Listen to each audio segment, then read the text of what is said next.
வணக்கம்.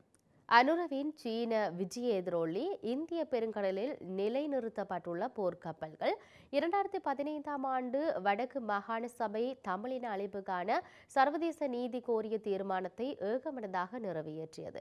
அதை பெருத்த வில்லங்கமான நகர்வாக புவிசார் அரசியலில் ஈடுபட்டிருந்த சர்வதேச தரப்புகள், குறிப்பாக மேற்கு நாடுகளின் தரப்புகள் கணிப்பிட்டன.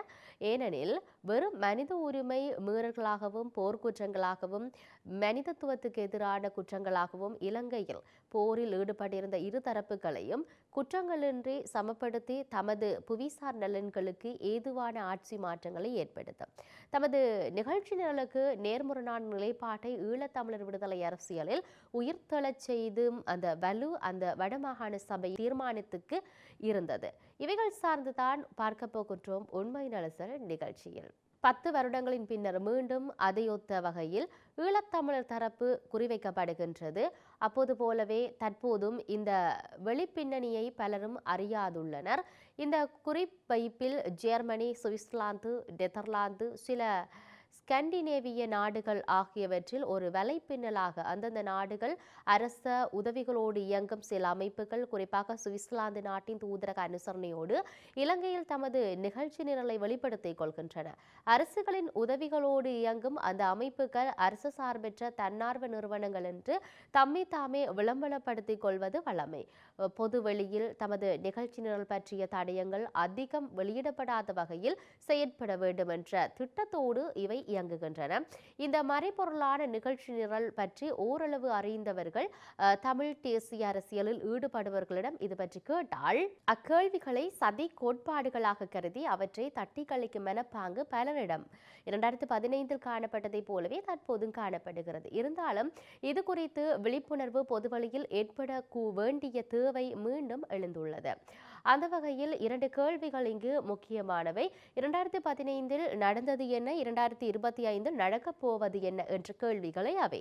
ஐநா மனித உரிமை பேரவையில் 30/1 தீர்மானத்தை அக்டோபர் மாதம் 2015ஆம் ஆண்டு கொண்டுவரப்பட்டது. இலங்கையில் 15ஆம் ஆண்டு ஜனவரியில் ஏற்பட்ட ஆட்சி மாற்றத்தின் பின்னர் அமெரிக்காவும் இலங்கையும் இணைந்து நிறைவேற்றிய அந்த தீர்மானமாக இந்த தீர்மானம் கொண்டுவரப்பட்டது.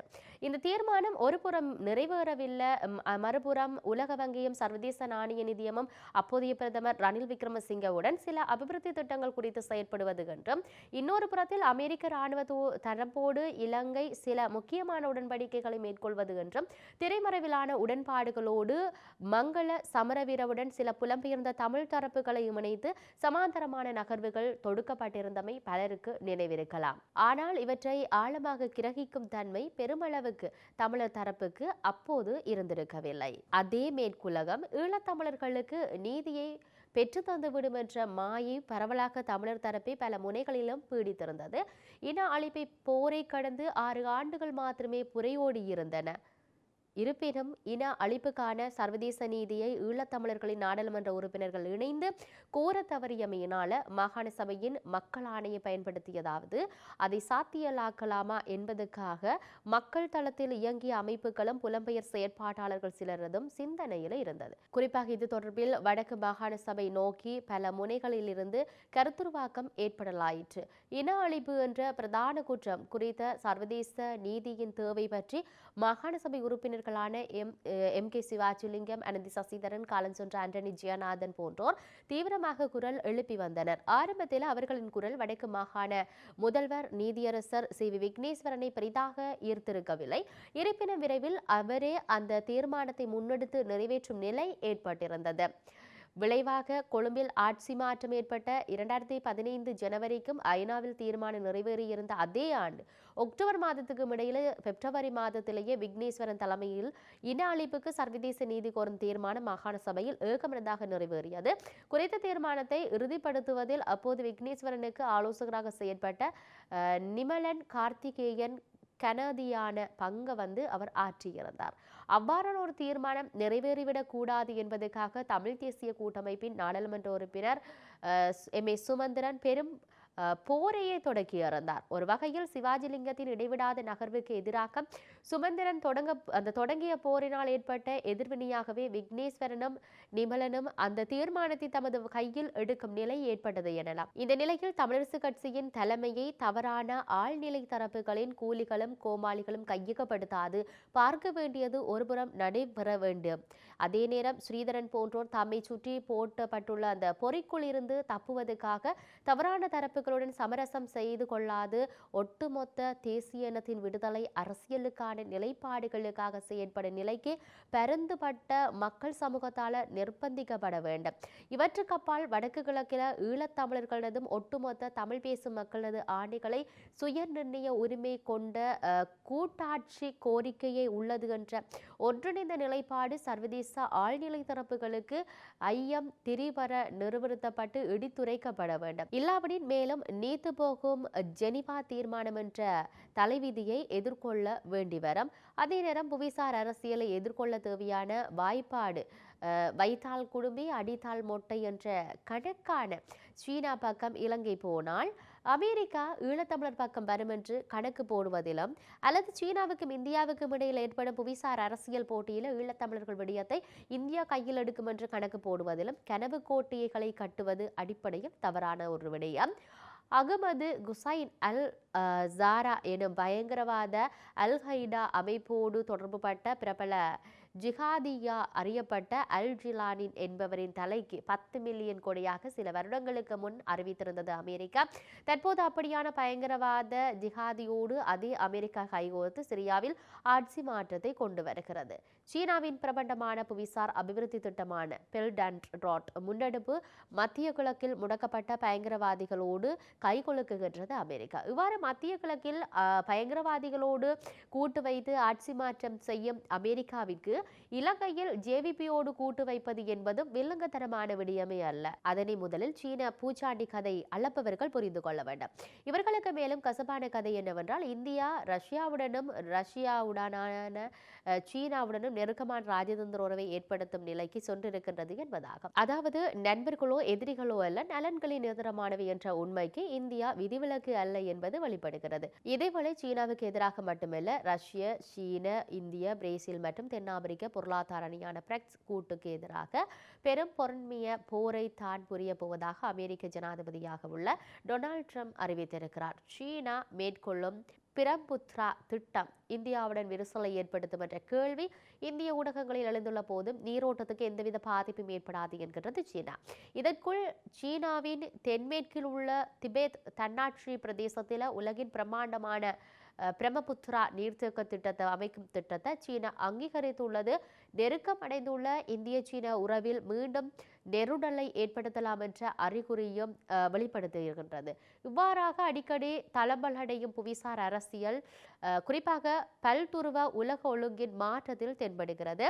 இந்த சந்தர்ப்பத்தில் தான் இந்தியாவுக்கு விஜயம் மேற்கொண்ட இலங்கை ஜனாதிபதி அனுர்குமார் திசாநாயக்கவுக்கு புதுடெல்லியில் பெருத்த வரவேற்பும் வலைவீச்சும் காத்திருந்தன. அடுத்ததாக அவர் சீனாவுக்கு விஜயம் மேற்கொண்டிருக்கின்றார். இதேவேளை இந்திய பசிபிக் பிராந்தியத்தில் வெளிப்படைத்தன்மை, பாதுகாப்பு மற்றும் ஒருங்கிணைந்த வளர்ச்சியை எடுத்துக்காட்டும் விதமாக இந்தியாவானது 3 போர்க்கப்பல்களை அறிமுகப்படுத்தியுள்ளது.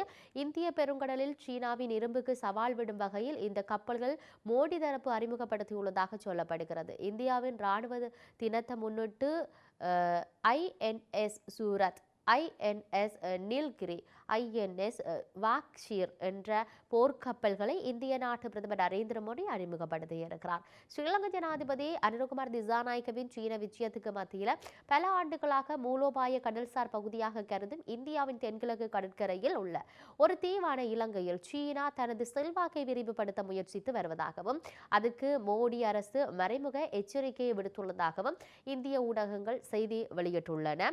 மும்பை கடற்படை கப்பல் கட்டும் தளத்தில் இந்த நிகழ்ச்சி நடைபெற்றது. 3 கப்பல்களும் இந்தியாவிலேயே தயாரிக்கப்பட்டவை என தெரிவிக்கப்படுகிறது.